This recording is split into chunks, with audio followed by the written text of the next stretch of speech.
qui est le directeur, je prononce bien votre nom? Oui, parfaitement. C'est bon. Vous allez d'abord le CCAS, bon je pense que dans le CCAS, bien sûr, il y a action sociale et CC, ça veut dire? Centre communal Communal d'action sociale. d'action Voilà. sociale. Bon, je pense que c'est un service qui doit alors vous en êtes le directeur, bien évidemment.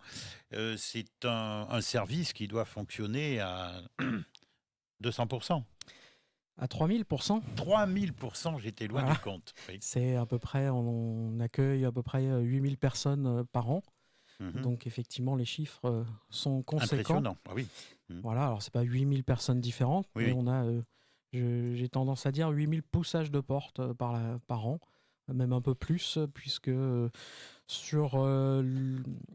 par rapport à l'an dernier, sur le premier semestre, on a même augmenté de pratiquement 900 personnes supplémentaires. Donc, D'accord. voilà, donc Vous êtes combien au sein de vous êtes au sein de l'équipe? Alors c'est une petite équipe puisque nous sommes que 5 dans les locaux du CCAS, Oui. avec des évolutions qui sont relativement récentes, avec l'embauche d'un travailleur social depuis le début du mois de novembre. Christelle Rousset, conseillère en économie sociale et familiale, nous a rejoint principalement pour remplacer aussi une collègue qui part à la retraite cette fin d'année. Donc D'accord. voilà, donc ça va professionnaliser un petit peu plus notre service. Alors vous-même, vous êtes issu du monde social? Alors je suis issu du monde social, je suis à l'origine travailleur social, mais il y a quelques années que je fais plus d'action sociale, puisque je suis sur Coutras depuis 2 ans et demi. D'accord. Voilà, depuis août 2017. Et auparavant, j'étais sur l'agglomération lyonnaise, où je gérais aussi un CCAS depuis... Très important. Voilà, Ouais. sur une commune qui est 8 fois plus grande. Donc voilà, et les aléas de la vie et de suivre mon épouse a fait que j'ai eu la chance d'être recruté sur Coutras, et effectivement avec pour mission de, de développer, de structurer aussi le service qui existe depuis longtemps. Alors, D'accord. c'est pas tout à fait un service de la ville de Coutras, puisque nous sommes un établissement public de la ville de Coutras, donc avec une Donc certaine vous avez une certaine indépendance. indépendance, j'allais Voilà. dire, par rapport à la mairie, à la Exactement. municipalité de Coutras. Le maire, de fait, dans tous les CCS de France, est président du CCS. Et puis, nous avons un conseil d'administration qui est composé à la fois d'élus et de représentants de la vie civile. Ça, c'est la loi qui l'impose. D'associations peut-être même? Alors, effectivement, d'associations avec une obligation d'avoir au moins un des administrateurs qui relève de compétences particulières, on va dire d'actions particulières. Donc, on a un des administrateurs obligatoirement qui vient du monde on va dire de l'accompagnement social, de la cohésion sociale. Alors, ce sont les associations caritatives qui sont représentées. Nous avons aussi d'autres administrateurs qui viennent pour représenter le secteur des personnes âgées, donc en l'occurrence le club des retraités. Aussi un administrateur dans l'obligation d'avoir un administrateur qui s'occupe des personnes en situation de handicap.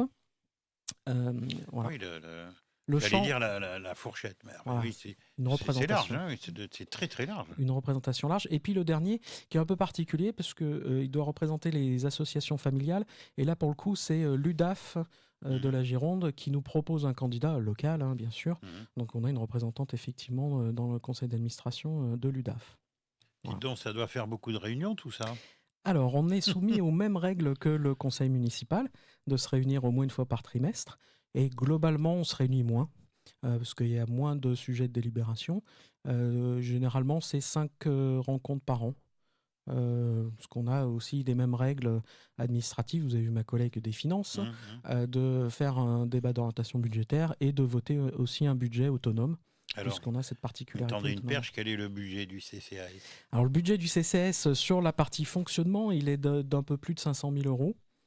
Voilà, et c'est la ville qui nous subventionne à pratiquement, un peu plus de 70%. Et les 30% restants? Alors, les 30% restants viennent de subventions que l'on reçoit puisque de différents organismes, en particulier de la conférence des financeurs, puisque on co-gère la résidence autonomie de Coutras, qui est habituellement appelée la RPA, la résidence personnes âgées. Donc là, on a depuis 3 ans effectivement des subsides qui viennent de notre fameuse jour de Pentecôte, travaillé, qui permet effectivement de financer toutes les actions liées à la prévention que l'on fait dans l'établissement. par exemple. Et puis, on a quelques recettes propres aussi. Alors, c'est des recettes un peu particulières. Je vais être pas trop long parce que c'est très technique. Mais par exemple, nous recevons un tiers des concessions funéraires. Quand vous renouvelez une concession funéraire dans les villes, vous avez un tiers du prix que vous payez qui revient à l'action sociale, donc au CCAS. Et puis ensuite, et pour finir, on a aussi quelques, on va dire, recettes particulières sur la résidence autonomie, puisque nous proposons de la restauration le midi, 6 jours sur 7. Donc on encaisse effectivement le montant des repas qui sont facturés. Alors, comment fonctionnez-vous? C'est-à-dire, le lundi matin, qu'est-ce qui se passe quand vous arrivez à votre bureau? Le lundi matin, Hmm. on essaye de voir déjà s'il n'y a pas eu des surprises qui Dans sont le passées week-end? dans le week-end. Mhm. Alors, sachant que les surprises, elles arrivent souvent le vendredi après-midi dans l'action sociale, bizarrement. On a effectivement bon, c'est un peu des clichés, mais effectivement, Hmm. c'est plus sur la fin de semaine. Le début de semaine, c'est plutôt une semaine où on relance la machine. Donc, Effectivement, c'est des réunions entre vous? alors, on a l'habitude, nous, sur le service, de faire une réunion d'équipe tous les lundis en début d'après-midi, effectivement, Programmer le travail de la semaine, Alors, peut-être? c'est compliqué souvent de le programmer, le travail de la semaine, parce qu'on a des plages de rendez-vous, mais c'est plus pour travailler sur les projets en cours, ou effectivement organiser telle ou telle manifestation ou projet que nous avons en cours. Voilà. Et on en profite aussi pour rencontrer des partenaires, parce que vous allez voir dans l'heure, je vais beaucoup vous parler du partenariat, parce que pour faire de l'action sociale, de toute façon, il faut le faire en partenariat.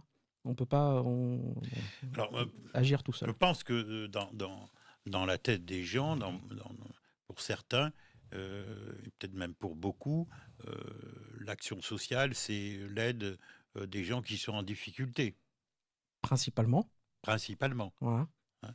Bon, donc on pourrait penser que voilà, on vient taper à votre porte, et voilà, j'ai plus d'argent pour me nourrir, j'ai plus d'argent pour payer les DF, j'ai plus d'argent pour payer le loyer, etc., etc. J'ai bon, voilà, moult difficultés.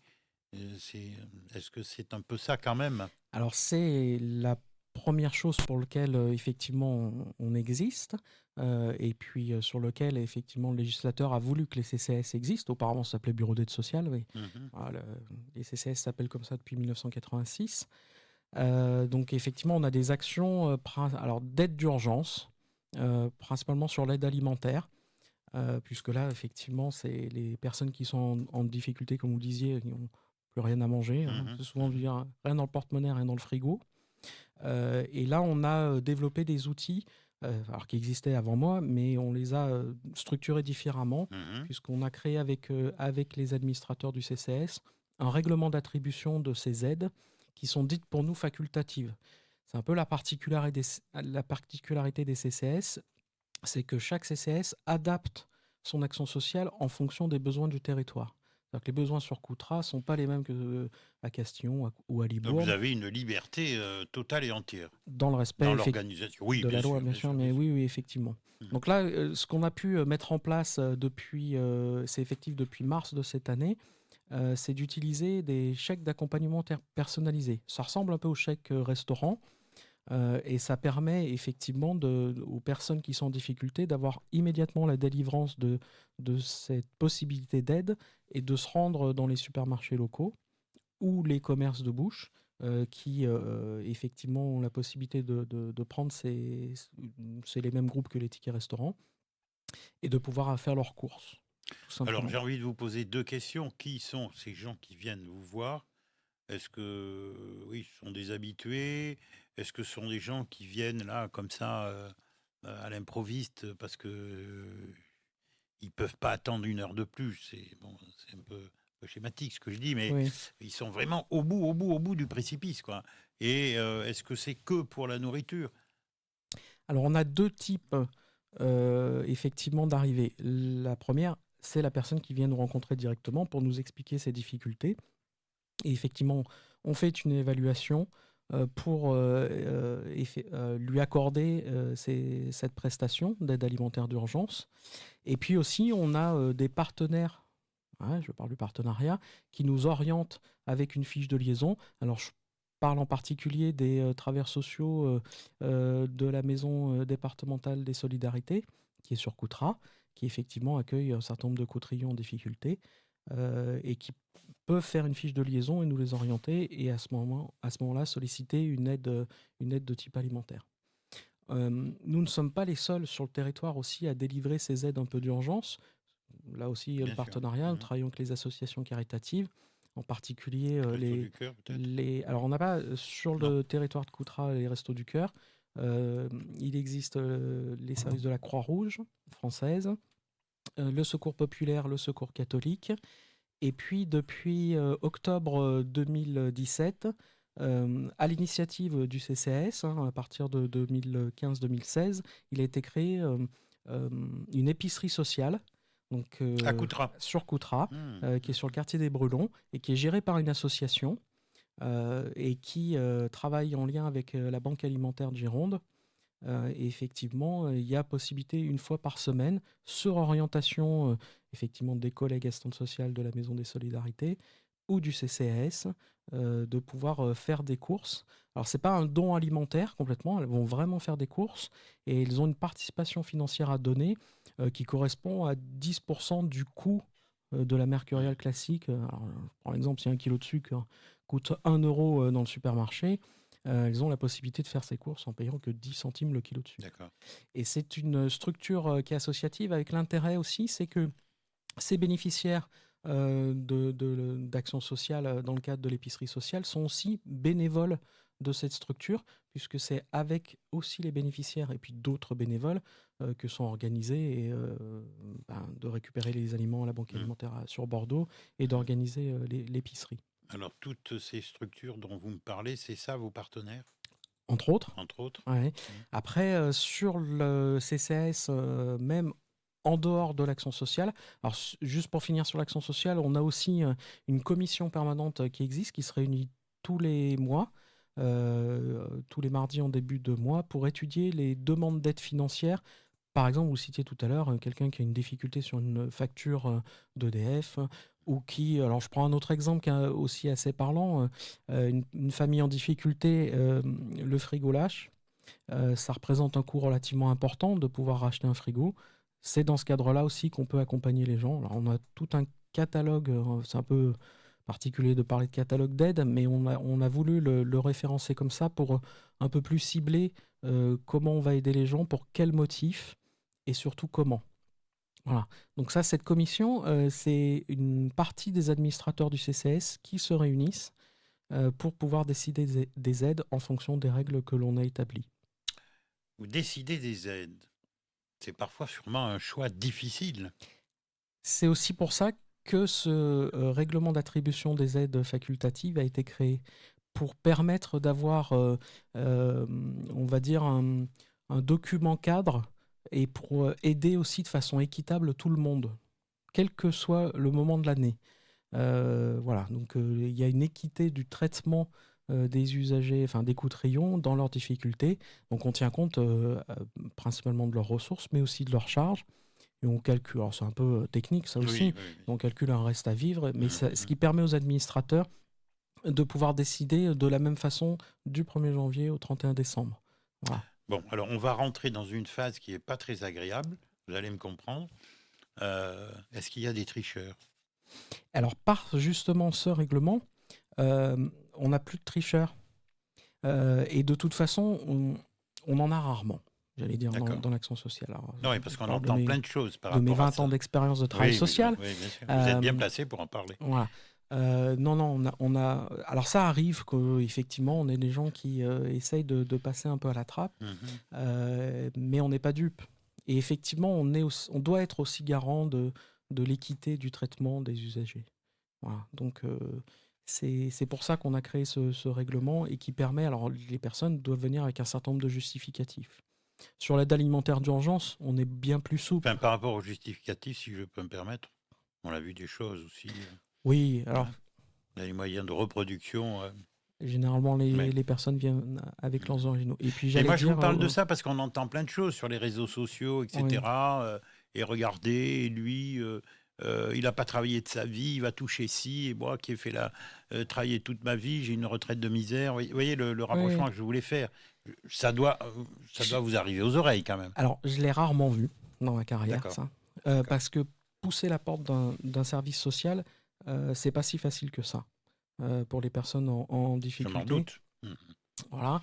Et puis, c'est bien aussi d'avoir cette émission parce que ça permet de balayer aussi cet Complètement, c'est imaginaire, fait pour. Mhm. de dire qu'on a un certain nombre de personnes qui poussent les portes et on leur donne. Non. On est là dans la construction aussi. L'idée, c'est pas effectivement d'être distributeur de prestations sociales. L'idée aussi, c'est de pouvoir accompagner les personnes qui sont en difficulté pour qu'elles arrivent à sortir de ces difficultés. Parce que sinon, il n'y a aucun intérêt, nous, dans le travail social. C'est-à-dire vous risquez de les avoir en permanence. Voilà. Donc, on a effectivement un certain nombre de personnes qui sont en grande difficulté, où on parie sur le temps. Effectivement, elles ont besoin d'un accompagnement qui est parfois sur plusieurs mois, voire plusieurs années. Mhm. Mais on fait un peu un contrat avec les personnes pour qu'elles puissent sortir déjà par elles-mêmes, mais on est là aussi pour les accompagner. C'est aussi le but des travailleurs sociaux. Bien, première pause dans cette émission de La vie d'ici. Je vous rappelle que ce matin, je reçois Laurent Cassiator, qui est le directeur du CCAS de Coutras. Nous voilà en direct dans cette émission La vie d'ici. Et je reçois ce matin le directeur du CCAS de Coutras, Laurent Cassiator. Nous parlions donc de vos fonctions, de vos responsabilités, des gens qui viennent vous solliciter. Vous avez vu des fois, je ne sais pas que je recherche l'anecdote, pas loin peut-être, mais vous avez vu des choses qui sortaient un petit peu de l'ordinaire, ça vous est arrivé, des situations très particulières? Attendez, vous n'avez pas de micro, cher monsieur. Voilà, oui, une caisse de champagne de plus. Ah bah voilà, Oui, je parce suis que preneur aussi. Jean-Yves est un ami fournisseur. Merci Jean-Yves. Donc à chaque erreur, oui, on ne sait même plus où les mettre maintenant, les bouteilles de champagne. Bah, je peux vous aider ça. Oui, Ça va être assez. Je ne vais pas vous en parler en fait des situations parce qu'on est soumis au secret professionnel. oui, mais non, mais Et sans citer quoi que oui, ce oui. soit, mais peut-être c'est pas que je recherche du Non, sensationnel, mais j'imagine c'est bien. pour nous donner une idée. Voilà, Mhm. c'est tout. Bon, mais vous allez pas, vous inquiétez pas, on va pas vous mettre sous la torture. Non, non, Pour non, parler, mais vous inquiétez. mais c'était Je vais, bon, je voilà. vais essayer de vous répondre. On a des situations qui. Il ne faut pas faire de misérabilisme dans ce que je peux raconter Oui, parce c'est que bien ça n'a ça de aucun le dire, intérêt. mais bien sûr. Ça a aucun intérêt. Mhm. Je vous parle peut-être d'une situation plutôt récente où on a effectivement. Qui peut être positive, hein, bien évidemment, hein. Alors, Très positive. vous avez raison aussi, comme ça je parle aussi quelque chose de positif. On a accompagné en ce moment effectivement les familles qui ont subi un incendie J'en ai entendu la parler, semaine dernière. effectivement.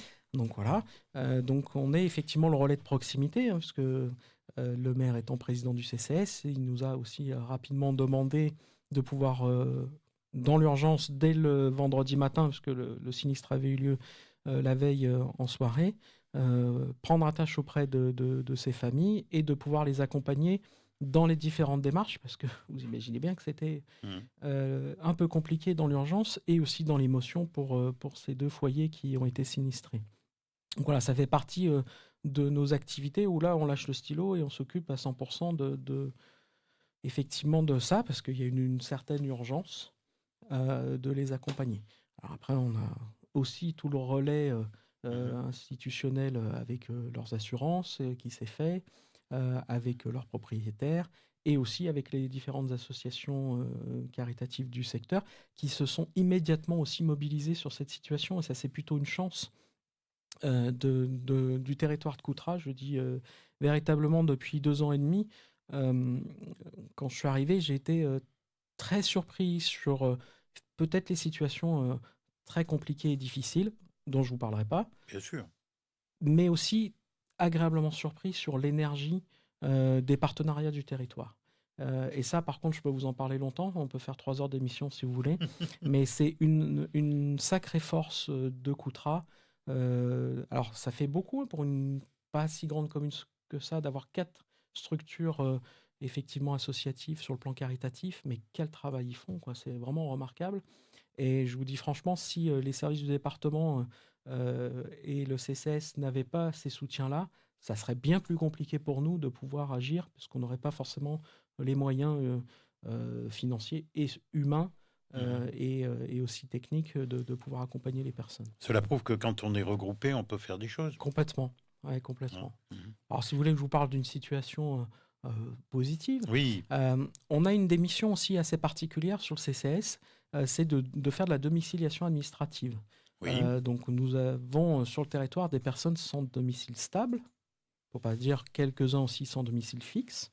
ça existe à Coutras. Ça existe aussi à Coutras. Voilà, on ne va pas forcément faire la promotion, mais c'est quand même Mhm. une soixantaine de personnes, voire alors en file active. Mais sur l'année, on a pratiquement 80 personnes qui passent par la domiciliation du CCS. Ça veut dire que techniquement parlant, on leur offre la possibilité d'avoir une adresse officielle et on reçoit leur courrier que l'on trie, que l'on classe et que l'on remet régulièrement à ces personnes. Dans ce cadre-là, pareil en 2017 à peu près au moment où je suis arrivé, on a eu une nouvelle domiciliation d'une personne vraiment sans domicile fixe, qui vivait sous tente. Voilà, c'est aussi malheureusement une réalité Mhm. qui ne se passe pas qu'à Coutras, hein, je vous Oui, rassure, oui, mais voilà. Par chance, on n'en a pas non plus un nombre impressionnant.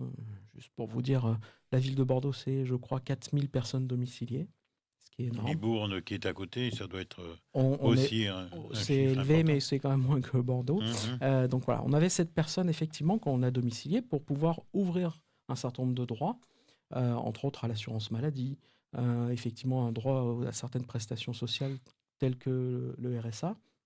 Il faut effectivement avoir une adresse officielle. Ça ne peut pas être une boîte postale sur la poste. Donc on domicilie ce monsieur, et puis immédiatement, c'est systématiquement moi qui les reçois, on parle de logement.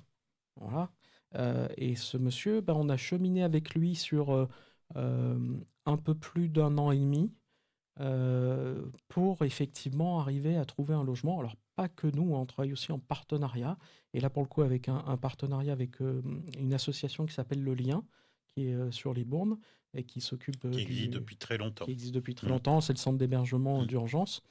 Et ouais, ils ont aussi une activité effectivement intéressante qui est d'accompagner ces personnes sans domicile stable ou fixe pour retourner vers le logement. Et c'était effectivement une victoire en premier lieu pour lui d'avoir une proposition de logement et d'avoir un accompagnement sur effectivement l'intégration de ce logement. Euh, c'est une réussite. Alors on a plein de petites réussites dans l'action sociale et c'est le cumul de toutes ces petites réussites Oui.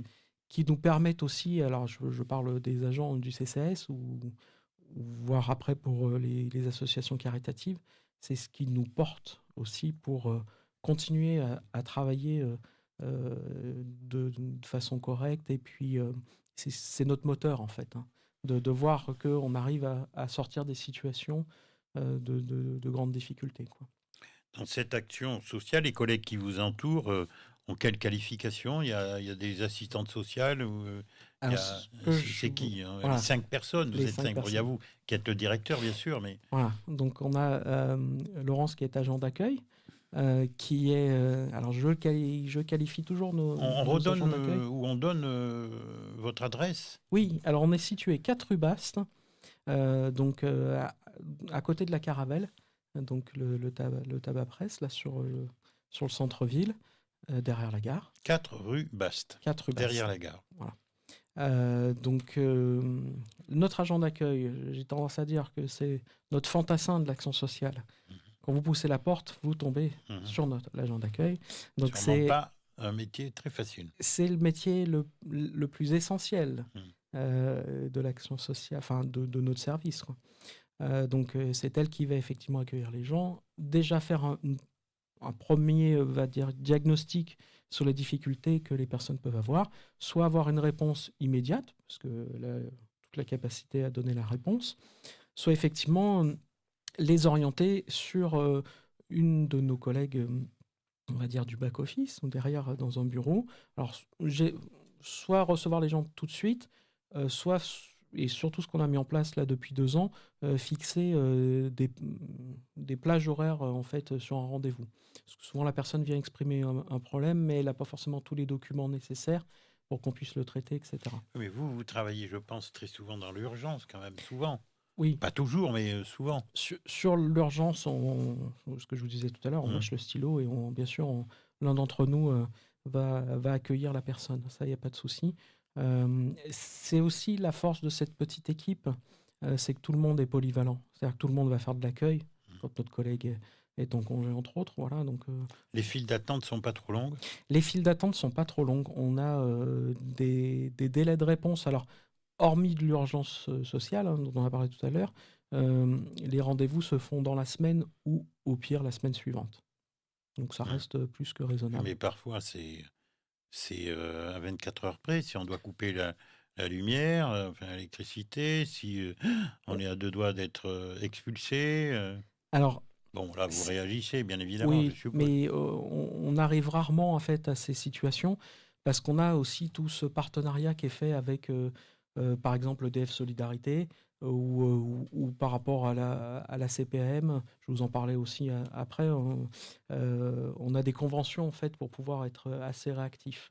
Mais il y a jamais, enfin, il faut surtout pas penser qu'il y a urgence immédiate, sauf effectivement dans le cadre de l'urgence alimentaire, et puis d'autres urgences, mais qu'on va relayer auprès du service du département, parce que nous, on ne gère pas, par exemple, les situations d'enfance en danger. J'allais vous en parler. Mmh. Voilà, c'est des missions qui sont dévolues à nos collègues du département. Là, bien sûr, on fait un relais immédiatement avec nos collègues de Vous avez Coutras. aussi peut-être un rôle de détecter certaines choses, non? Oui, ça peut Un arriver, peu. mais ouais, oui, ça peut arriver. Oui. Mais c'est quand même à la marge Oui, c'est et pas votre plutôt rare. principal, Non, c'est pas notre loin de principale là, votre activité. principale Oui, activité.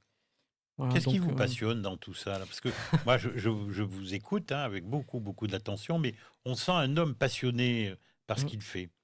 Alors, Alors, je suppose que ça doit en plus transpirer dans l'équipe et que vous avez une équipe de passionnés. il faut être passionné pour effectivement enfin, alors non, je vais moduler la chose. Il faut pas être passionné pour faire de l'action sociale parce qu'on va mal le faire. Il faut être professionnel. Il faut être professionnel, mais après, il faut avoir cette appétence pour travailler dans le social.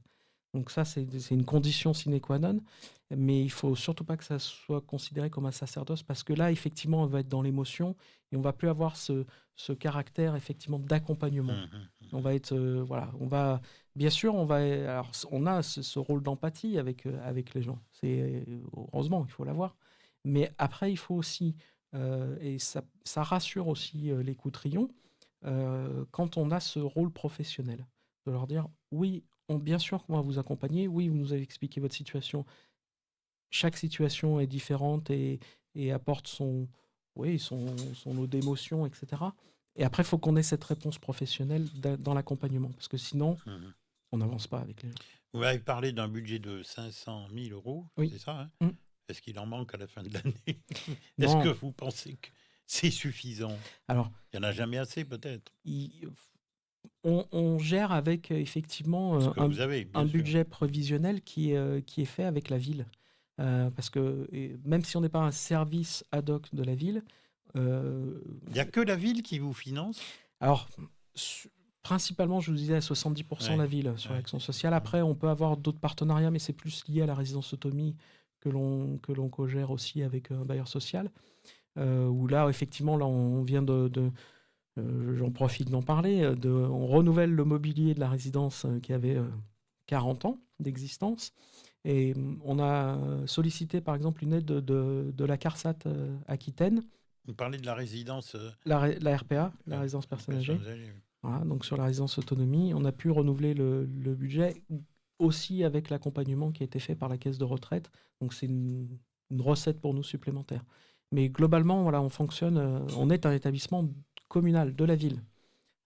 Et d'ailleurs, nos entités, c'est bien mairie-coutra.fr sur nos mails, hein. Donc on est vraiment assimilé comme un service de la ville. Il y a juste cette particularité qu'on a un conseil d'administration un peu particulier.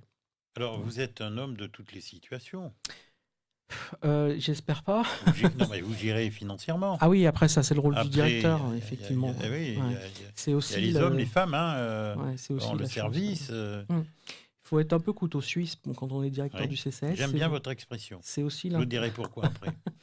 c'est aussi l'intérêt. J'en ai un dans la poche. Ah Oui. bah, Mais c'est pas ça. oui. C'est aussi l'intérêt de cette fonction-là, parce qu'effectivement, faut être un peu technicien de tout et connaître tout. Alors, j'ai cet avantage-là, on va dire, c'est un peu prétentieux, d'avoir été travailleur social, et quand on est coordonné, on le reste à vie, pareil, et c'est pareil pour le travail social.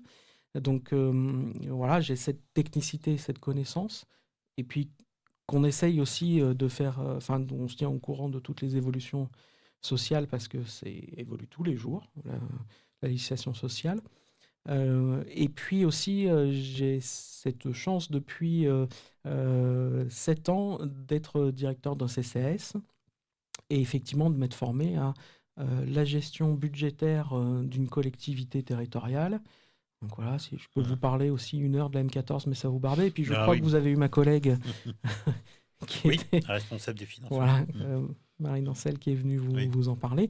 Mais effectivement, on a un budget alors qui est bien plus faible que celui de la ville, mais qui comporte effectivement les mêmes articles.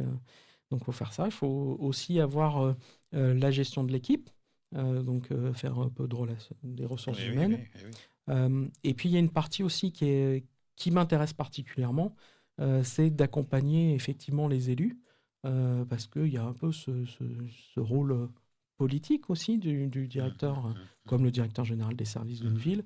Voilà. Alors, quels sont vos rapports avec la mairie de Coutras? Eh ben, Non, vous n'allez pas me dire qu'ils sont mauvais, ça j'en suis sûr. bien sûr. Non, c'est. Ils sont bons. Il y a ils- des tensions parfois, ça arrive. Il y a pas de tension, il ne doit pas y en avoir, parce qu'on est assimilé comme un service de la ville. Donc voilà, moi on a des réunions régulières entre les chefs Chacun de peut service. défendre un petit peu son C'est pas du tout le cas son ici. service. On travaille en concertation, et c'est aussi cet intérêt-là du travail, c'est que à un moment de la journée, on va travailler avec la police municipale justement sur l'incendie qu'il y a eu. On travaille beaucoup, par exemple, avec la police municipale sur l'habitat indigne, parce qu'il peut y avoir des situations d'habitat indigne. Et puis la fois d'après, on va travailler avec, je vais travailler avec ma collègue qui s'occupe du service politique de la ville. La fois d'après, je vais aller travailler avec mon collègue qui s'occupe des associations. C'est un boulot des services passionnant techniques. que vous avez eu. Ah, mais je ne peux pas vous le cacher. C'est un peu ce que je pensais depuis le début, mais c'est jamais. Enfin, chaque jour, c'est différent. C'est exactement ça. Alors parfois, c'est aussi un peu épuisant. Voilà. Ça, c'est autre chose encore. Et il faut arriver à se trouver effectivement. Il faut être très concentré de toute façon, je suppose. Oui, et puis une fois qu'on quitte le service, il faut passer à autre chose. Moi, je dis souvent aux jeunes collègues qui viennent nous voir, ou aux stagiaires, parce qu'on accueille aussi un certain nombre de stagiaires, c'est attention, vous allez rentrer dans un dispositif ou dans un métier qui est assez prenant. Il faudra vous donner des temps de répit, de faire autre chose, de vous occuper de vos enfants, d'une association, etc. Eh bien, nous allons nous donner un petit temps de répit grâce à notre ami Jean-Yves qui est aux manettes, et nous allons faire une pause musicale. À mes côtés, Laurent Cassiateur, qui est le directeur du CCAS. Nous en parlons là depuis le début de cette deuxième partie de la vie d'ici. D'ici la fin de l'année, il y a des manifestations. Vous êtes à la Maison des services publics qui va changer d'appellation. Voilà, donc qu'est-ce que ça va apporter pour vous? Est-ce qu'il va y avoir une différence? Alors le CCAS est effectivement sur le fronton du CCAS, c'est indiqué Maison des services publics. Donc ça veut dire que sur le CCAS, on accueille tout un tas de partenaires institutionnels qui viennent tenir des permanences. Alors c'est une vingtaine de partenaires, je ne vais pas tous les citer parce que sinon on sera encore là à 1 heure. Mais je vous en donne 2-3 qui peuvent être intéressants.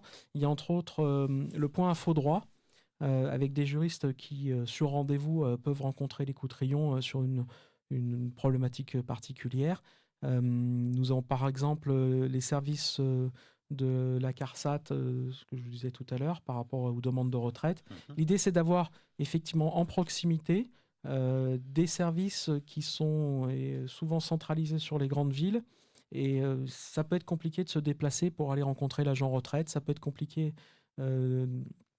effectivement d'aller rencontrer un juriste ou un avocat. Ils viennent chez nous, et effectivement, C'est aussi pour ça qu'on a 8000 personnes qui poussent la porte du CCS tous les ans. Que vous C'est disiez en aussi début. Oui. parce qu'on a une vingtaine de partenaires. Donc cette maison des services publics va devenir, il va s'appeler comment? Alors, elle va s'appeler Maison France Service. Donc, nous avons candidaté pour avoir cette labellisation particulière de la part de l'État.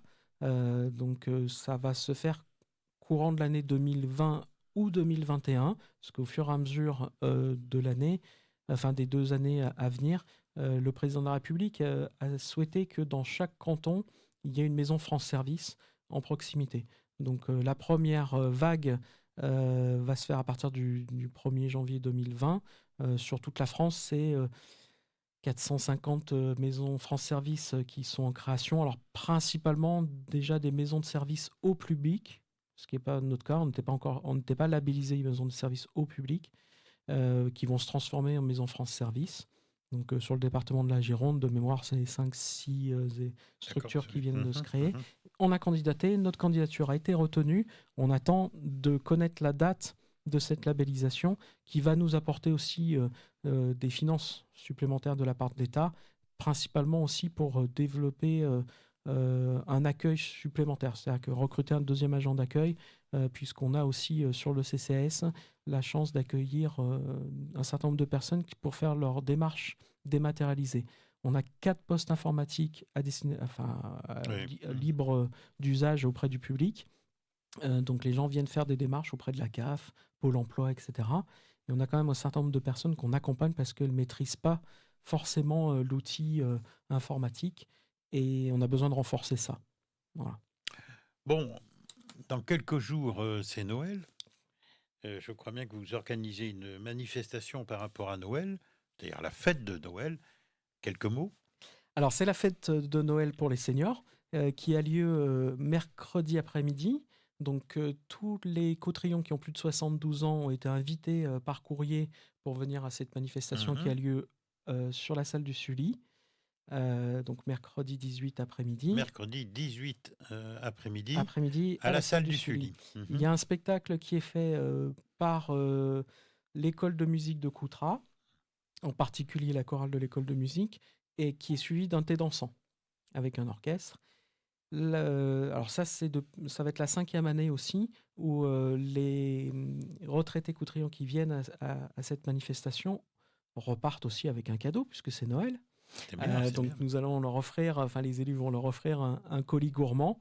Donc voilà. On a un certain nombre de personnes qui ne peuvent pas venir ce jour-là parce que le mercredi après-midi, on a beaucoup de retraités qui sont occupés. Et donc on offre la possibilité aussi aux gens de venir vendredi matin et samedi matin, toujours à la salle du Sully, venir retirer leur colis. En suivant. Voilà.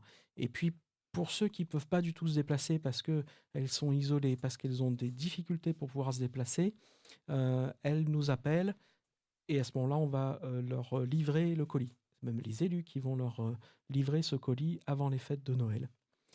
Donc voilà, c'est un peu plus de 1000 personnes qui ont été invitées par courrier. Tout est expliqué dans le carton d'invitation, donc ça, il n'y a pas de souci. Et donc voilà. Donc ça, c'est vous qui l'avez mis en place, le CCAS de Coutras. Alors, c'est effectivement les élus qui l'ont souhaité. Et c'est notre service qui organise... La cheville ouvrière. On est la cheville ouvrière, effectivement, en lien avec nos collègues de la communication, les services techniques, etc. On fait pas le travail d'équipe, bien sûr. Mais effectivement, c'est nous qui assumons cette Sous la volonté des élus. Sous la volonté des élus, puisque au CCS, nous avons un conseil d'administration qui décide effectivement de la totalité de ce qui se passe. C'est pas une première, ça a dû exister les autres années. Oui, c'est la 5e année. Donc vous avez de l'expérience et oui. Ça se passe bien. Alors c'est très fluide. On a tous les ans à peu près 350 personnes qui viennent assister au spectacle. Il y a un grand goûter qui leur a offert après. C'est un moment très très très agréable. Et puis surtout, ça se fait en lien intergénérationnel puisqu'on a les enfants de l'école de musique qui viennent chanter et le spectacle est vraiment de qualité. Bon, eh ben, vous voyez, je pense que ce matin, on a appris plein de choses sur le CCAS. Complètement. Il faudra venir peut-être dans le temps plus souvent. Et moi, je pense, on en a parlé un tout petit peu hors antenne, je pense qu'on peut faire des choses ensemble, avec une radio. Persuadé, puisque je vous ai dit qu'un dixième de ce que j'avais à vous dire. Janvier approche, je pense qu'on pourra peut-être mettre des actions ensemble. Bien, nous allons terminer peut-être un tout petit peu plus tôt, je m'en excuse, à moins que vous ayez quelque chose de spécial à nous dire, parce que nous devons partir en direct du marché de Noël de Coutras. J'ai promis à 12h15, donc voilà, le temps de se préparer. C'est juste à côté, c'est vrai, on n'a pas beaucoup à marcher, mais bon, il faut se préparer. Merci d'être venu dans nos studios. Merci pour l'invitation. Mais avec plaisir. À très bientôt sur l'antenne de CLC et surtout, bonne fête de fin d'année. Bonne fête de Noël le mercredi 18 décembre, l'après-midi à la salle du Sully. Dès 14h. Comment on fait pour y aller? Que sur invitation? On n'en a pas parlé de les ça. plus de 72 ans ont tous reçu par courrier une invitation. Donc il faut l'invitation? Voilà. Oui. Alors il faut venir avec l'invitation, mais ceux qui n'ont pas l'invitation, Oui, faut pas hésiter à venir. d'accord. Il n'y a pas d'inquiétude D'accord. de ce côté-là. Donc voilà. Et on remettra sur tous les plus de 72 ans ce fameux colis gourmand. C'est une surprise. D'accord. Faut vous en parler. Merci à et vous. puis bonne fête aussi. Merci. Je vous retrouve, non pas encore, Jean-Yves. Non, mais il est pressé de partir en week-end. Hein. Au marché. Ou alors peut-être de boire ses bouteilles. Enfin bon, attention, l'alcool. L'abus d'alcool dangereux, c'est dangereux. Hein. Bon. Je voudrais vous parler d'une émission exceptionnelle qui aura lieu mardi soir. Ici à l'antenne de CLC Média, dans mon émission 58 minutes. Vous allez passer un moment exceptionnel puisque je reçois Samantha Lemonnier, qui est la dernière compagne de Raymond DeVos. Elle va nous parler avec sa verve habituelle, son humour. Ne ratez pas cette émission vraiment sous aucun prétexte. Elle a écrit du reste un livre sur Raymond DeVos. Vous allez passer à un moment, je le dis, je le répète, extraordinaire dans l'émission de 58 minutes entre 18 et 19h avec Samantha Lemonnier, dernière compagne de Raymond DeVos. Je vous retrouve dans quelques minutes, aux alentours de 12h15, pour vous faire gagner plein de cadeaux en direct du marché de Noël. À tout à l'heure.